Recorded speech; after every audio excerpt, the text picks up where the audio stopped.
antepenúltimo estudio en la serie de la revelación de Jesucristo. Hoy vamos a hablar del milenio. Entonces, si tienes tu Biblia, ábrela ahí.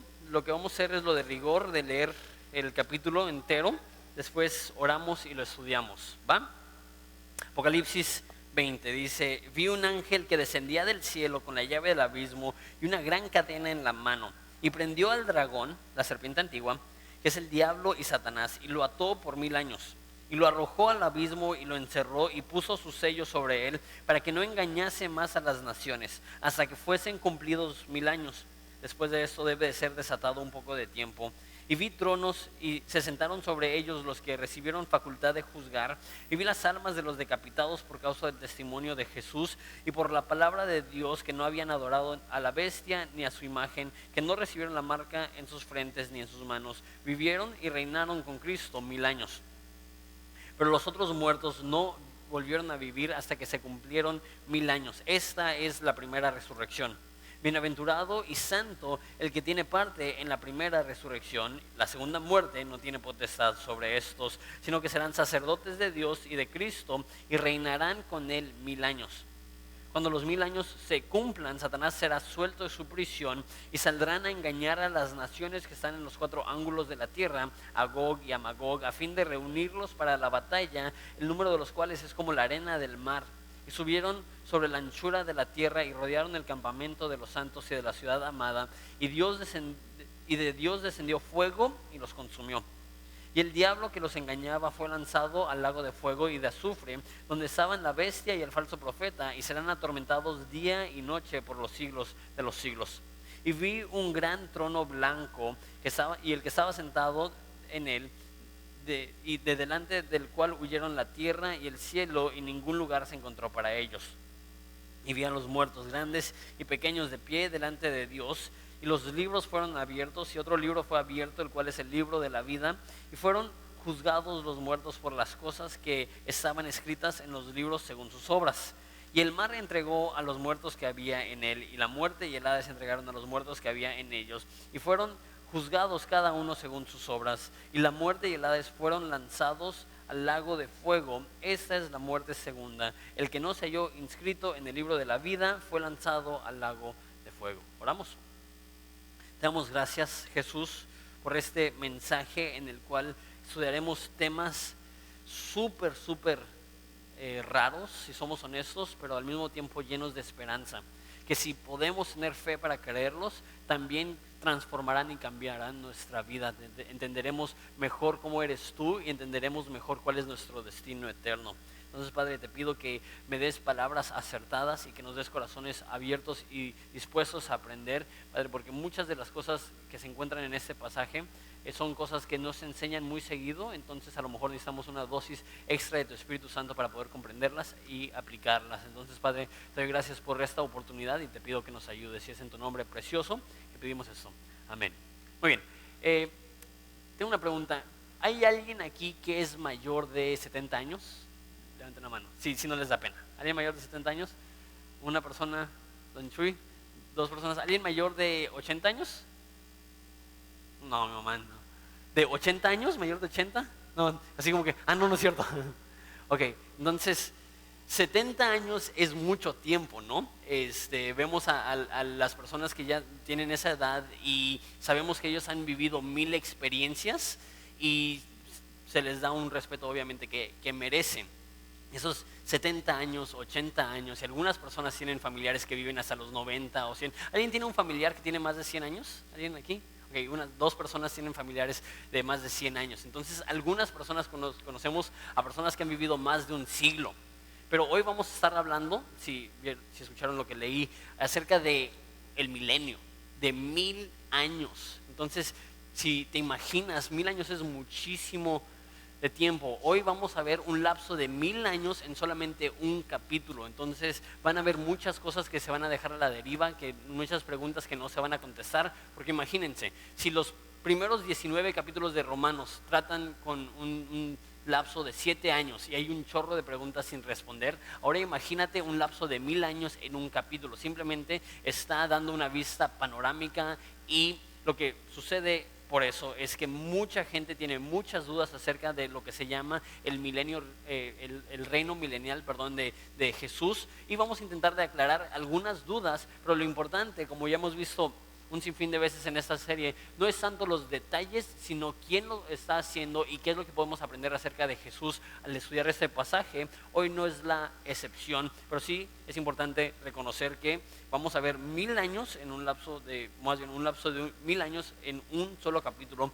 Entonces sí van a haber muchas cosas que van a ser difíciles de entender, pero tengo la esperanza que a través del Espíritu Santo nos va a ayudar para poder aprender y entender unas cuantas cosas. Ok, empezamos en versículo 1. Dice: vi un ángel que descendía del cielo con la llave del abismo y una gran cadena en la mano, y prendió al dragón, la serpiente antigua, que es el diablo y Satanás, y lo ató por 1000 años. Les recuerdo el contexto en el cual estamos. En capítulo 19 ya se terminan los juicios sobre la tierra, ya Dios desciende, personalmente Jesús desciende, ¿se acuerdan? En su caballo blanco, y vienen todos los ejércitos del cielo con él, y dice que ató a la bestia y al falso profeta y los echó al lago de fuego para que paguen ahí sus pecados por los siglos de los siglos, para que paguen ahí para siempre. Pero Satanás no es echado al lago de fuego todavía. Aquí nos dice que fue prendido el dragón, la serpiente antigua, y fue atado por 1000 años. Entonces esa es la primera mención de 1000 años,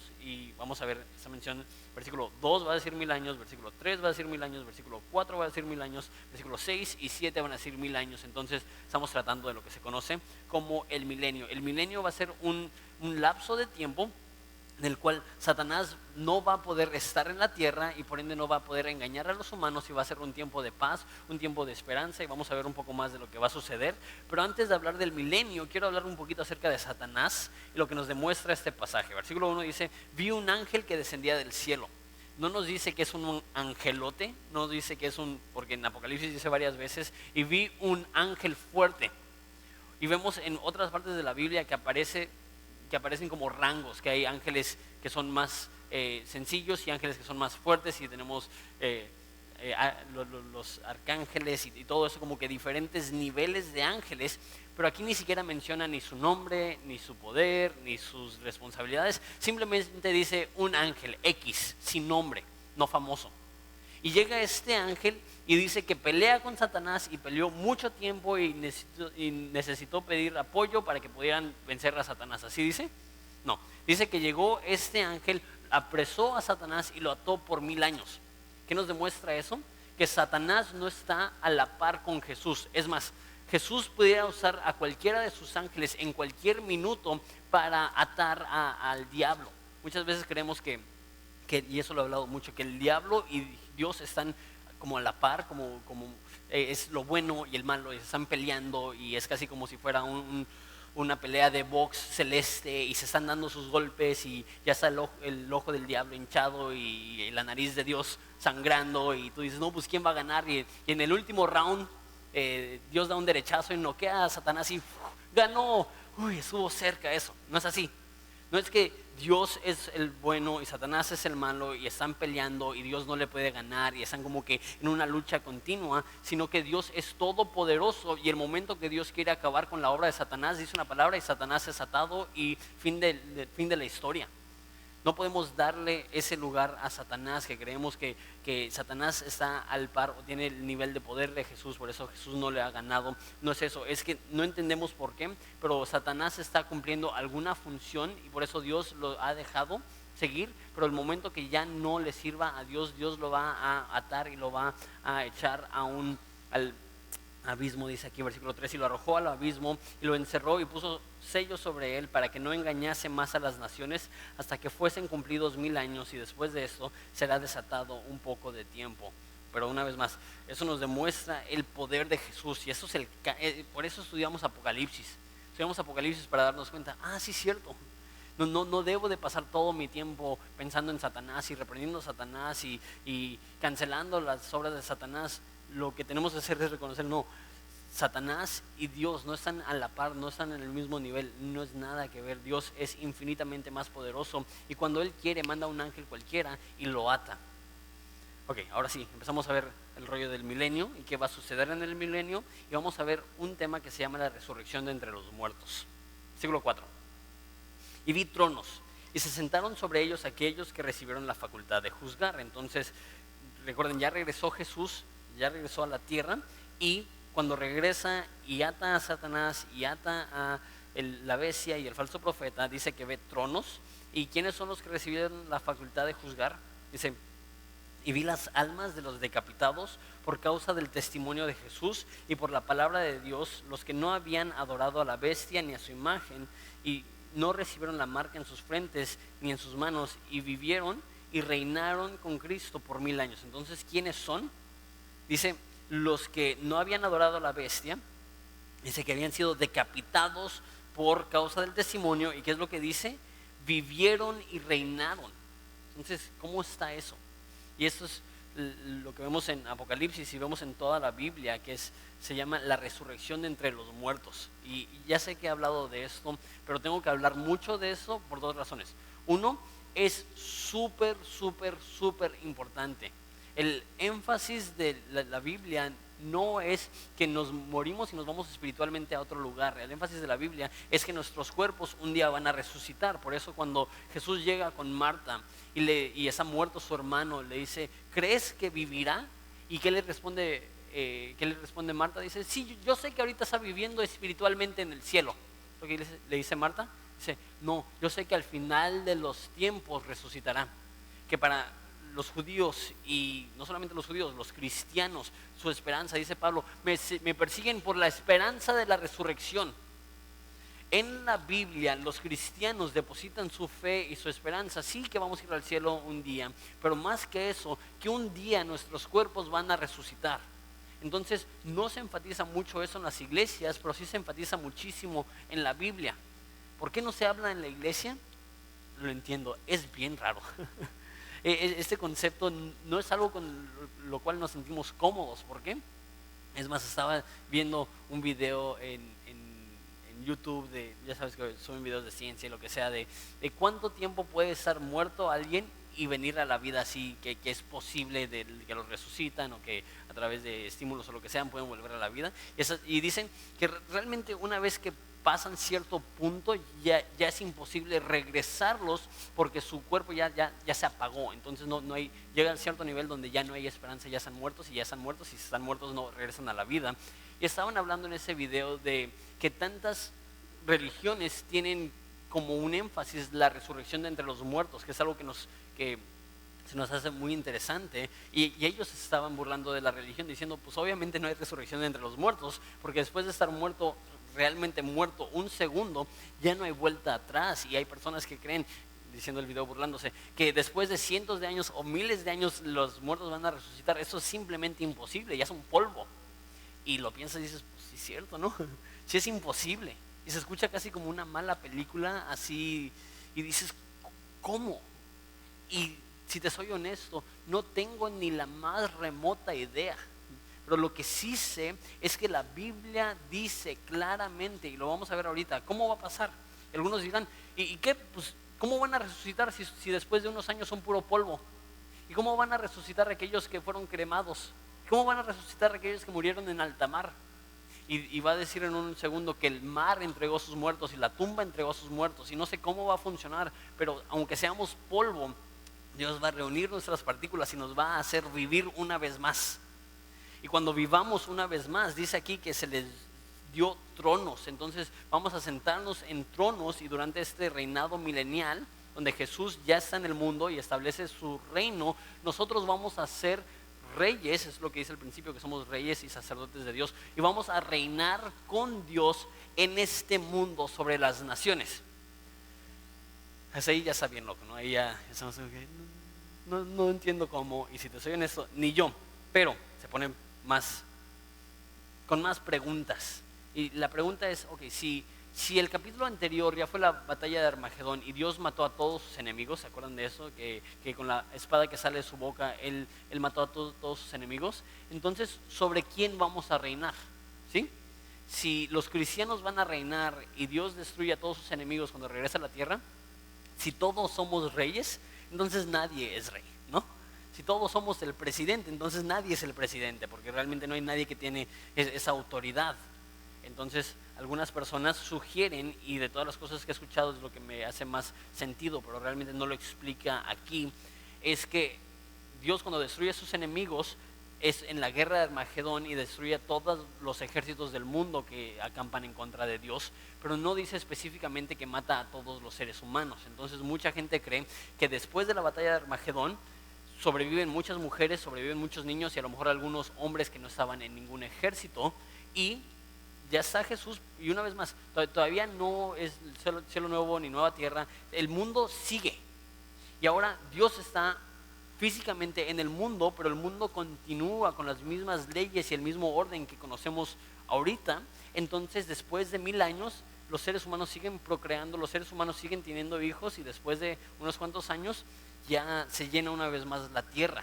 Entonces son aquellas personas que sobreviven la tribulación, que están al final, cuando regresa Jesús, que van a sobrevivir, van a procrear, van a ser pueblos, van a ser naciones, van a ser ciudades, y a nosotros nos va a corresponder ser rey y ser jueces y gobernar. Entonces, si no te gusta la política, pues llegará el momento donde no tendrás opción, serás parte de un régimen perfecto, eso está padre, pero sí, cada uno de los cristianos tendremos cierta responsabilidad dentro del reinado milenial de Jesús. Ok, entonces, resurrección. Dice que, o más bien va a decir que los muertos entregan a que el mar entrega a sus muertos. Entonces, ¿cómo va a suceder eso? Dice en 1 Corintios que es inútil preguntar algo que todavía no ha sucedido. ¿Cómo va a suceder? Pues quién sabe. Pero sí da un ejemplo en 1 Corintios. De hecho, si lees todo el capítulo de 1 Corintios 15, eso habla exclusivamente acerca de la resurrección. Y en ese capítulo dice que no debemos de creer que esos cuerpos serán iguales, pero más bien es como una semilla. El árbol no es igual que la semilla, y así nuestros cuerpos van a morir, y cuando resucitemos van a ser cuerpos diferentes, pero de la misma esencia. Yo creo que vamos a poder reconocer a nuestros amigos, hermanos y todo eso, porque a tal grado que dice en los profetas que durante el reinado milenial David va a reinar en Jerusalén. Entonces, cuando resuciten los muertos, ahí va a ser Moisés, ahí va a ser David, ahí va a ser Pablo, ahí va a ser Pedro, y vamos a estar en la tierra con ellos. Dices, ¿y por qué nunca me habían dicho esto? Porque, no sé, literalmente no sé por qué no se habla de esto en la iglesia, porque sí viene mucho en la Biblia. A lo mejor eso es una de las ventajas de enseñar la Biblia verso a verso, que realmente estás tocando los temas que vienen en la Biblia. Continuamos. Versículo 6 dice: bienaventurado y santo el que tiene parte en la resurrección. La segunda muerte no tiene potestad sobre ellos, sino que serán sacerdotes de Dios y Cristo, y reinarán con él por 1000 años. Entonces, como dije, todos los cristianos vamos a resucitar primero. Esa es la primera resurrección.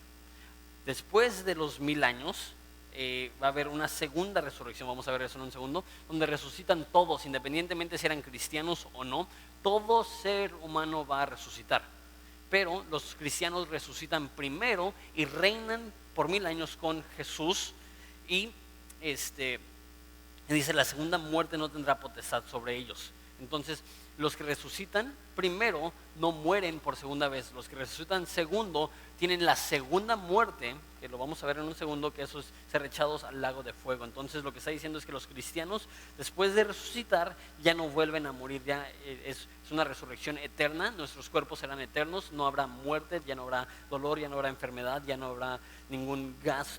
Tu cuerpo no se va a desgastar de ninguna forma. Entonces, a lo mejor si estás sufriendo hoy en día dolor, si te duelen las piernas, si te duelen las rodillas, si te duele la espalda, si te duele la cabeza, puedes tomar esperanza que un día vamos a tener cuerpos que no van a tener ninguna enfermedad ni dolor, y van a ser perfectos por la eternidad. Entonces eso a lo mejor a ti no te da mucha esperanza, pero personas que son crónicamente, que experimentan un dolor crónico o una enfermedad crónica, imagínate la esperanza, saber que por el resto de la eternidad podrán tener cuerpos perfectos sin ningún mal, sin que nada les pueda hacer daño.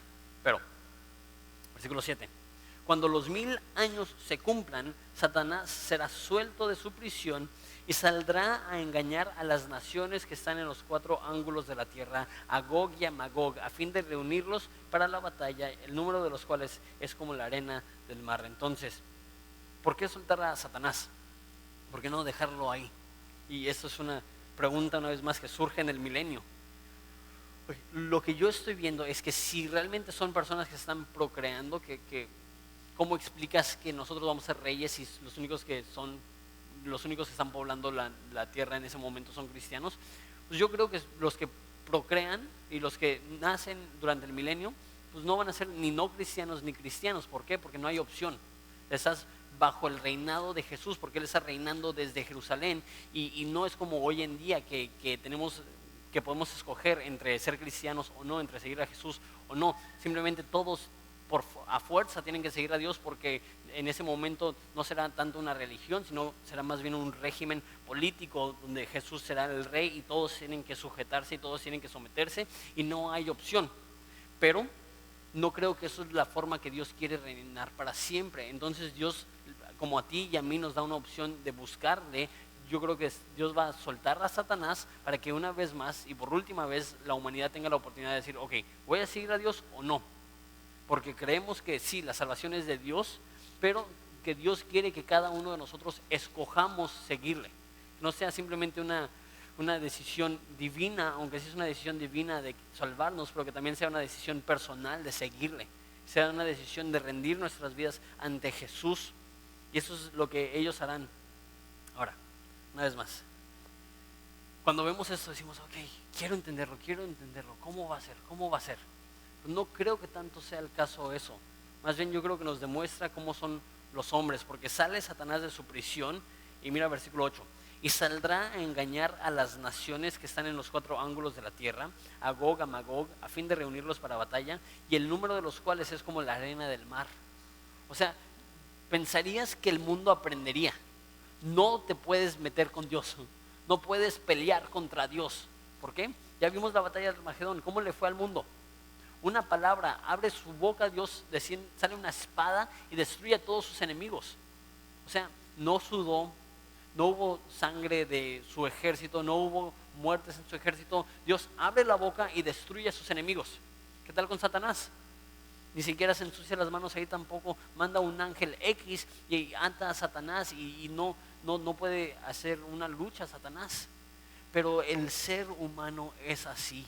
El ser humano por naturaleza se revela ante Dios. A mí me han hecho la pregunta, por ejemplo, ¿qué hubiera pasado si Adán no hubiera pecado? Créeme, tarde o temprano Adán hubiera pecado. Y si no, sus hijos hubieran pecado. Porque todos somos así. Cuando Dios nos da la opción, haz el bien o haz el mal, indudablemente, inevitablemente, en algún momento vamos a escoger hacer el mal. Y eso es lo que hace el mundo una vez más. Se reúnen para hacer guerra en contra de Dios. Y versículo 9, y subirán sobre la anchura de la tierra y rodearán el campamento de los santos y la ciudad amada. Entonces la ciudad amada está hablando de donde va a estar reinando Jesús, Jerusalén probablemente. No probablemente, en otras partes de la Biblia dice que Dios va a estar reinando de Jerusalén. Y de Dios descendió fuego del cielo y los consumió. Una vez más, el mensaje es, ¿quiénes somos nosotros para pelear con Dios? No podemos, porque el momento que peleamos con Dios se nos revela su poder. Que sus enemigos son consumidos por fuego así. Y el diablo que los engañaba fue lanzado al lago de fuego y azufre, donde estaban la bestia y el falso profeta. Serán atormentados día y noche por los siglos de los siglos. Ahora vemos el final de Satanás. Que Satanás va a ser echado al lago de fuego. Esa es una de las formas que la Biblia describe el infierno. Y va a ser atormentado ahí por los siglos de los siglos. Los siglos de los siglos significa para siempre. Y nos demuestra el fin de Satanás, porque no sé tú, no sé si lo has pensado o no sé si lo has escuchado, que personas dicen, pues Satanás va a estar en el infierno y él ahí va a tener su trono y tiene muchos demonios que le van a servir, y pues ser Satanás pues como que no se escucha como que tan mala chamba, ¿no? Ahí estás escuchando toda la música que quieras y el ambientazo del infierno, pero vemos que Satanás va a ser atormentado en el infierno. Que Satanás no tiene un trono en el infierno y los demonios no quieren estar en el infierno. ¿Te acuerdas de esa historia cuando Jesús llega y hay un endemoniado y le dicen, ¿qué haces aquí? Llegas a atormentarnos antes de tiempo, y le ruegan que no los enviase al infierno. que cuando los demonios están en el infierno no están en la pura pachanga, cuando están en el infierno están siendo atormentados por Dios. Es lo que vimos hace unas semanas, que serán atormentados en la presencia del Cordero y de sus santos ángeles. Y me encanta eso, me gusta esto, porque todo lo malo en el mundo se ha derivado del pecado humano, y el hombre peca en parte porque ha sido engañado por Satanás. Por eso cuando sale Satanás, sale a engañar. Y tantas cosas malas que no le podemos atribuir a Dios, se las tenemos que atribuir a Satanás. Tanto dolor, tanta tragedia, tantas cosas horribles en el mundo. Pero tenemos que saber que Satanás no se va a salir con las suyas, que Satanás va a arder por los siglos de los siglos. Satanás pagará por los siglos de los siglos cada cosa mala que ha hecho, cada mala acción, cada engaño, cada destrucción, cada cosa. Que Dios hará justicia, Dios castigará a Satanás, y Satanás pagará por todo lo que ha hecho. Continuamos. Y vi un gran trono blanco y el que estaba sentado en él, delante del cual huyeron la tierra y el cielo, y ningún lugar se encontró para ellos. Entonces, aquí dice que había un gran trono blanco, y estamos a punto de ver que van a ser juzgados, y eso se llama el juicio del gran trono blanco, porque los teólogos no tienen nada de creatividad. Entonces dicen, ok, hay un gran trono blanco y hay un juicio. Entonces esto se conoce como el juicio del gran trono blanco. Y está ahí Dios, le dice, del cual huyeron la tierra y el cielo. Y aquí vemos la segunda resurrección. Y vi a los muertos, grandes y pequeños, de pie delante de Dios. Y los libros fueron abiertos, y otro libro fue abierto, el cual es el libro de la vida. Y fueron juzgados los muertos por las cosas que estaban escritos en los libros según sus obras. Y el mar entregó a los muertos que había en él, y la muerte y el Hades entregaron. El Hades significa la tumba en ese lugar.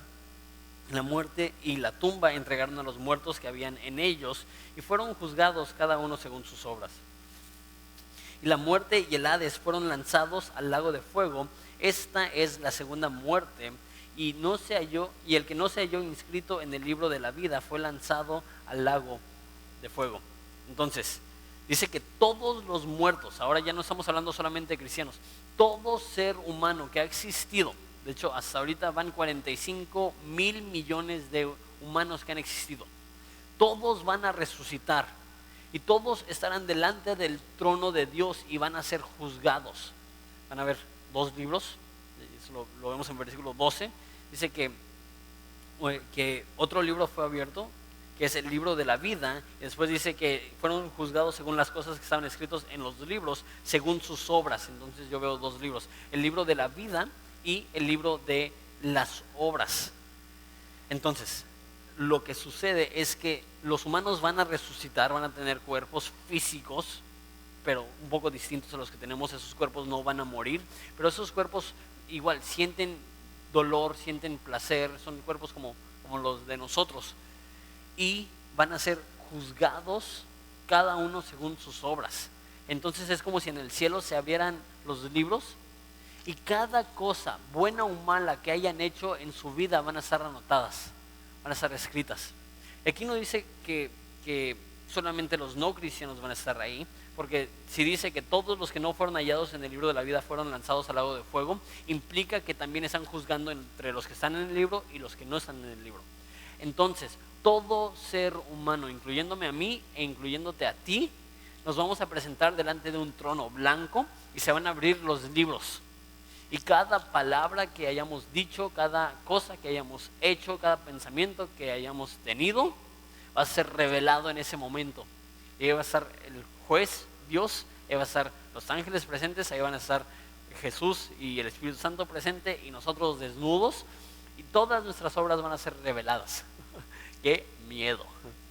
Ahora, les digo, son dos libros. El primer juicio es aquellos que están inscritos en el libro de la vida. Entonces ese es el primer juicio. ¿Eres cristiano o no? Los que son cristianos no van a sufrir daño en la segunda muerte. Eso es lo que vimos hace un segundo. Pero los que son cristianos no sufrirán daño en la segunda muerte. Pero los que no son cristianos, dice que serán echados al lago de fuego. ¿Por qué resucitarlos? ¿Por qué no nada más juzgar espiritualmente a los seres humanos como ahorita. Ahorita, ¿qué es lo que sucede con el ser humano cuando muere? Su espíritu se separa de su cuerpo y su espíritu o se va al cielo o se va al infierno. ¿Por qué una vez más regresarlos a su cuerpo? ¿Por qué una vez más resucitar? Si los vas a mandar al infierno de todos modos, ¿por qué? ¿Por qué la resurrección entre los muertos? Para todos. Yo creo que la resurrección de los muertos tiene un fin específico. Para el cristiano eso es que tú puedas saber que los placeres que sientes hoy en día los sentirás por la eternidad, pero mucho mayores. Y hay cosas que nos encantan. Nos encanta comer rico, nos encanta la música, nos encanta el arte, nos encanta la familia, nos encantan las personas. Imagínate disfrutar todo esto sin ningún efecto negativo del pecado. Y dice la Biblia que en aquel día Él preparará manjares para nosotros y habrá un banquete de carnes y vino añejo, dice. Entonces en ese último día, en las bodas del Cordero, habrá una celebración y estaremos comiendo y estaremos celebrando y será precioso y bello. Y así como nosotros podemos tener como que rasgos de eso ahorita y tener esos sentimientos, nos está diciendo así será por la eternidad, pero mejor. Pero la contraparte de eso es que es lo mismo en el infierno. Así como tú y yo sentimos dolor hoy en día, así como tú y yo cuando nos lastimamos es algo que duele. No sé si alguna vez te has lesionado, has roto un hueso o algo así, pero hay dolores en este mundo que son terriblemente graves. Y yo creo que uno de los dolores más intensos que puede tener el ser humano es cuando se quema. No sé si alguna vez te has quemado, pero una vez a mí me explotó un boiler y fue de los dolores más fuertes. Me tomó semanas recuperarme. Me acuerdo que toda mi cara estaba así roja, con mis manos llenas de ampollas. Gracias a Dios tenía un suéter y no me quemé los brazos, pero literalmente fue dolor por semanas por estar menos de un segundo en llamas. ¿Alguna vez has tocado el sartén cuando está caliente? Dicen, apenitas y lo rocé y te sale una ampolla. Duele. El infierno es eso.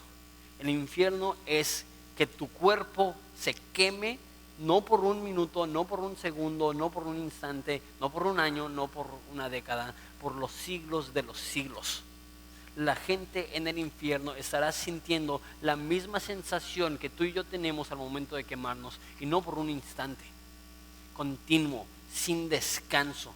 De tal modo que hay una historia en la Biblia que hay alguien en el infierno que dice que vengan, que mojen su dedo en agua y que lo pongan en mi lengua para que encuentre un poquito de descanso. Que es tanto el ardor que para los que están en el infierno, ellos sueñan con solamente tener una gota de agua en su lengua y jamás lo tendrán. Eso nos demuestra, porque una vez más pensamos en el infierno como un lugar así tan difícil de entender. Pero cuando te das cuenta, ok, van a resucitar todos. Y en esos cuerpos resucitados, que son eternos, serán echados a un lago de fuego. Y ahí estarán por los siglos de los siglos. Llena nuestro corazón de temor para aquellos que no son cristianos. Y eso es uno de los puntos primordiales del libro de Apocalipsis. Que Dios no quiere que gente se vaya al infierno. Pero muchas veces tomamos tan a la ligera el infierno. Y no pensamos en lo horrible que es. Y cuando vemos cosas así, que cualquiera que no fue hallado en el libro de la vida fue lanzado al lago de fuego, que la muerte y el Hades fueron lanzados al lago de fuego, que esa es la muerte segunda. Cuando leemos cosas así, nos recuerdan, sí, es cierto. No podemos vivir una vida despreocupada. Necesitamos vivir una vida consciente de que aquellas personas que no conocen a Jesús lamentablemente sufrirán, no porque Dios quiere que sufran, sino porque ellos están decidiendo rechazar a Jesús. Y Jesús los está esperando con los brazos abiertos y Jesús está esperando darles salvación, pero Él te va a usar a ti y Dios me va a usar a mí para llevar el mensaje a ellos. Lo que pasa es que se nos olvida, lo que pasa es que tenemos otras cosas en mente, y lo que pasa es que no pasamos el tiempo que debemos pensando en la eternidad humana. Debemos de abrir la boca, debemos de compartir. Eso es lo que Dios me mostró a mí hace 7 años, cuando Dios me llamó al ministerio. Les he comentado esto, pero se los vuelvo a comentar. Cuando yo entré a la escuela de evangelismo, en el primer día, el director de la escuela de evangelismo leyó una carta de un ateo. Y el ateo dice, la razón que soy ateo es porque no entiendo en qué mente cabe creer que existe el infierno y el infierno es un lugar de tormento constante, y que existe el cielo y el cielo es un lugar de deleite constante, y que hay un solo remedio, que la única forma de ir al cielo es Jesús, y que los cristianos, que miles de millones de cristianos sean tan fríos y tan duros que no adviertan a las personas que conocen. Cuando escuché eso, me di cuenta que yo había pasado mucho tiempo en la iglesia. Mi papá es el que fundó esa iglesia. Y yo había pasado mucho tiempo sirviendo. Cuando empezó el grupo de jóvenes, empezamos como 12, después bajó a 10, después a 8, después a 5, después a 2. Y yo fui el único que venía al grupo de jóvenes por como 3 meses. Y me acuerdo que yo me sentía, ¿qué tan cristianote soy que aguanto venir al grupo de jóvenes? Y yo me jactaba, yo pensaba que era un súper buen cristiano. ¿Por qué? Porque me la vivía en la iglesia, porque todos mis amigos eran cristianos y porque sabía mucho de la Biblia. Pero cuando escuché eso, ¿qué tipo de persona cree que el infierno existe y cree que el cielo existe y no advierte a sus amigos? Es o uno, o la persona más cruel que existe, o dos, una persona que realmente no cree lo que dice la Biblia. ¿Cuándo fue la última vez que tú abriste tu boca para advertirle a un amigo? ¿Sabes qué? El infierno es real. Dios te ama, Dios no quiere que vayas a ese lugar, y yo no quiero que vayas a ese lugar, y porque mis convicciones son tales, igual y estoy mal, igual y la Biblia está mal, pero mi convicción es que la Biblia es la palabra de Dios, y si la Biblia es la palabra de Dios, lo menos que puedo hacer es decirte, cree en Jesús. Lo menos que puedo decirte es toma en serio las cosas de Dios. Lo menos que puedo decirte es busca a Jesús, Él te puede dar salvación, y ya si ellos rechazan, pues rechazan. ¿Pero hemos abierto nuestra boca? Quiero terminar con esas 4 preguntas. ¿Estás viviendo sabiendo que darás cuenta de todo lo que haces? ¿Estás viviendo de tal modo? No terminé de explicar eso. Habrá un juicio y hay 2 libros. El primer libro es para ver quién entra al cielo y quién va al infierno. Y todos los cristianos van a ir al cielo. Pero hay un segundo libro. Y ese libro es el libro de sus obras. Y aún los cristianos seremos juzgados según nuestras obras, no para mal, porque cualquier castigo que nosotros debimos de haber recibido ya lo recibió Jesús, ¿no? Entonces nosotros ya no seremos condenados, pero sí habrá un juicio. La mejor forma que lo puedo describir es cuando ves los Juegos Olímpicos, hay jueces, pero esos jueces no están ahí para dar un castigo, más bien están ahí para premiar y van a decir primer lugar, segundo lugar, tercer lugar. Así también, según nuestras obras, vamos a ser recompensados. Algunos serán recompensados más que otros. Ningún cristiano va a ser castigado. Eso es lo que significa ser cristiano. Pero necesitas entender que de alguna forma el nivel de que disfrutarás el cielo y disfrutarás la eternidad depende de tu devoción a Jesús hoy en día. Tu salvación no depende de las obras, pero hay ciertas partes de la recompensa que recibiremos que sí depende de cómo vivimos.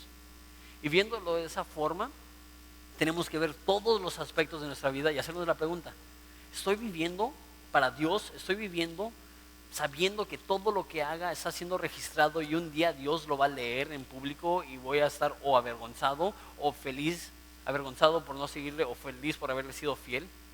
Me gusta lo que dice Francis Chan en cuanto a esto. Francis Chan dice: mi mayor temor no es el fracaso.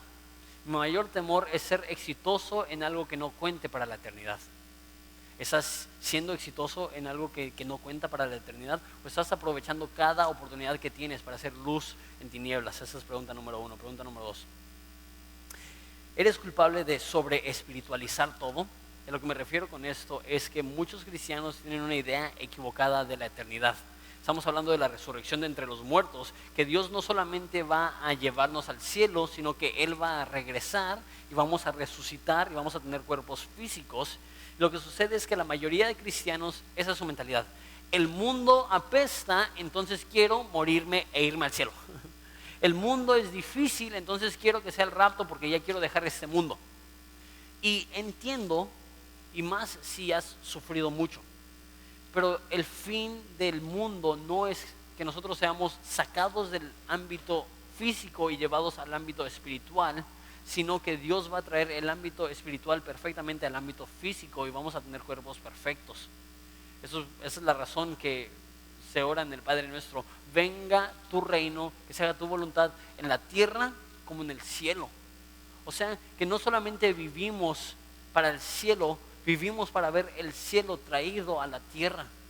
Cuando la Biblia dice que de tal manera amó Dios al mundo, es lo que está diciendo. No solamente ama al individuo, no solamente ama al cristiano. Ojo, no solamente ama al humano. Sí ama al humano, sí ama al cristiano, sí ama al individuo.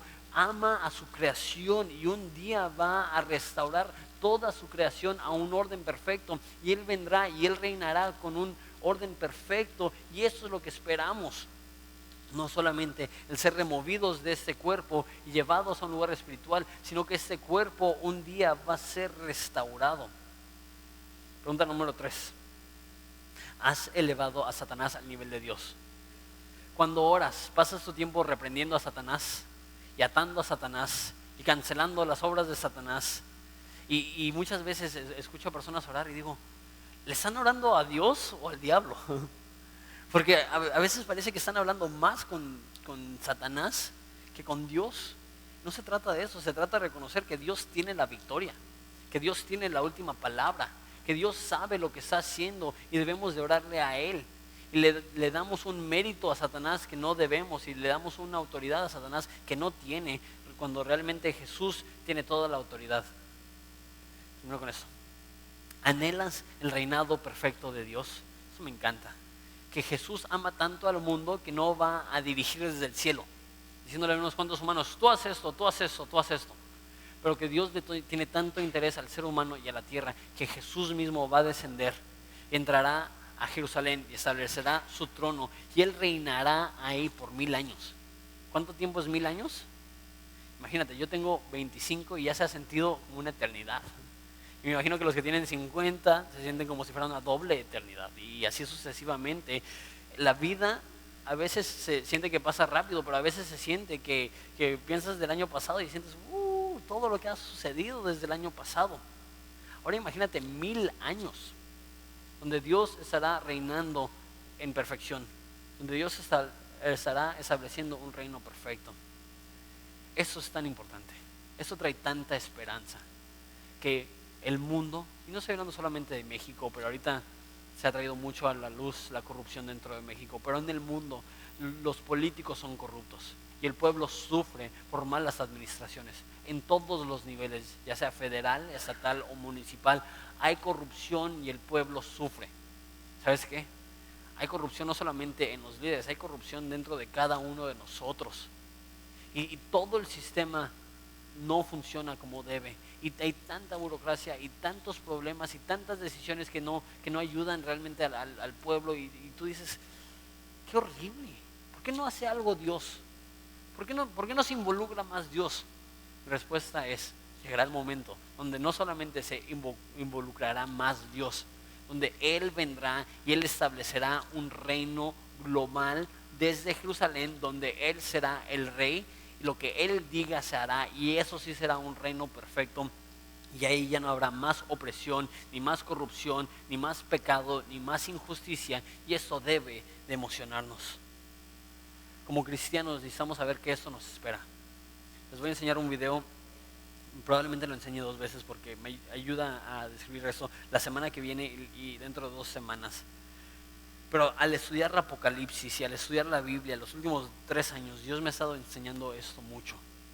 Que los cristianos viven para el cielo, pero realmente la eternidad no la vamos a vivir en un país lejano, en una galaxia lejana.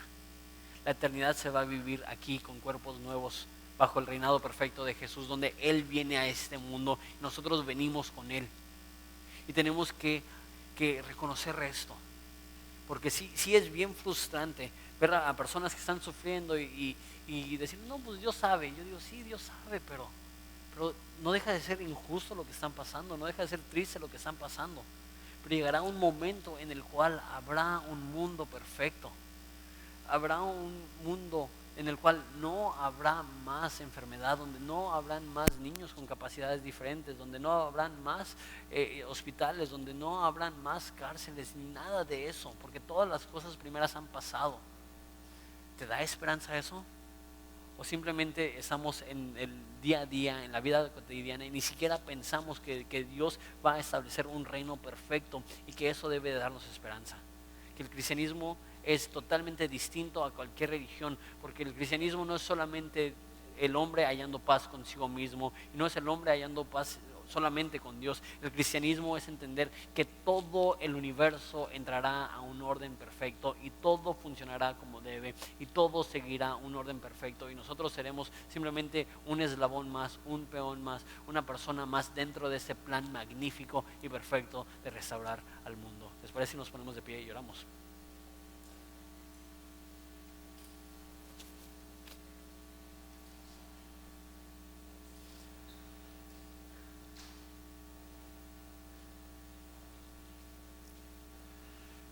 Padre, te doy gracias porque tú reinas. Ahorita tú estás sentado en tu trono y tú reinas sobre nuestros corazones. Queremos serte obedientes, pero también te damos gracias porque reinarás, porque tú establecerás un trono en este mundo. Y nos es incómodo pensar esto porque separamos lo espiritual de lo físico. Y creemos que lo físico tiene una fecha de caducidad y después todo va a ser espiritual. Pero no es así. Tú vas a restaurar todo y físicamente, literalmente, vas a reinar en este planeta. Y nosotros después de morir resucitaremos y regresaremos a este planeta. Y todas las cosas bellas que disfrutamos ahorita las seguiremos disfrutando. Y todas las cosas malas que en este momento nos asedian serán removidas. Y todas las cosas bonitas que nos gustan serán magnificadas y aumentadas. Y más importante de todo eso, será el privilegio de servirte. Será el privilegio de ser tus delegados y de ser tus sacerdotes y de ser tus reyes. Jesús, no sé cuánto entendemos. Entendemos muy poco de eso porque son conceptos tan lejanos a la lógica. Pero lo poquito que entendamos, Padre, llena nuestros corazones de esperanza. Que sepamos que tú reinarás, sepamos que tú sabes lo que estás haciendo y que llegará el momento en el cual Satanás será echado al lago de fuego y pagará por toda la injusticia que ha hecho, y que tú juzgarás en aquel trono blanco y que los libros serán abiertos. Ayúdanos a vivir sabiendo eso. Ayúdanos a vivir como hijos tuyos, no buscando lo fácil, buscando lo que te glorifica. Te amamos, Padre, y es en tu nombre precioso que pedimos esto. Amén. Hola, mi nombre es José Michel, soy uno de los pastores aquí en Horizonte Ensenada, encargado del Ministerio de Producción. Si este ministerio ha sido de bendición para tu vida, nos gustaría que nos mandaras tu historia. Escríbenos a horizonteensenada@gmail.com. También, si quieres bendecir económicamente a nuestro ministerio, puedes ir a horizonteensenada.org/dar. Solo te pedimos que lo que des no interfiera con lo que hace tu iglesia. Gracias.